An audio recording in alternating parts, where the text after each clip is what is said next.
सातारा जिल्ह्यातल्या पर्यटन स्थळांच्या एकात्मिक विकासाच्या आराखड्याला आज मुख्यमंत्री एकनाथ शिंदे यांच्या अध्यक्षतेखाली झालेल्या बैठकीत मान्यता देण्यात आली।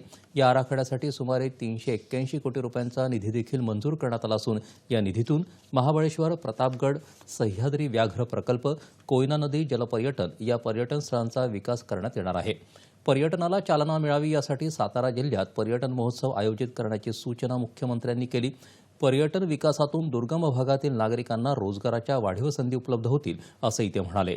राज्यातल्या प्रत्येक जिल्ह्यात दिव्यांगांसाठी पुनर्वसन केंद्र उभं करण्याच्या कामाला गती देण्याचे निर्देशही मुख्यमंत्र्यांनी दिले आहेत। नमो दिव्यांग शक्ती अभियानाअंतर्गत राज्यात 73 दिव्यांग पुनर्वसन केंद्र उभारण्यात येणार आहेत। दिव्यांगांना सक्षम बनवणाऱ्या विविध सुविधा या केंद्रांमध्ये उपलब्ध करून दिल्या जाणार आहेत असं मुख्यमंत्र्यांनी सांगितलं।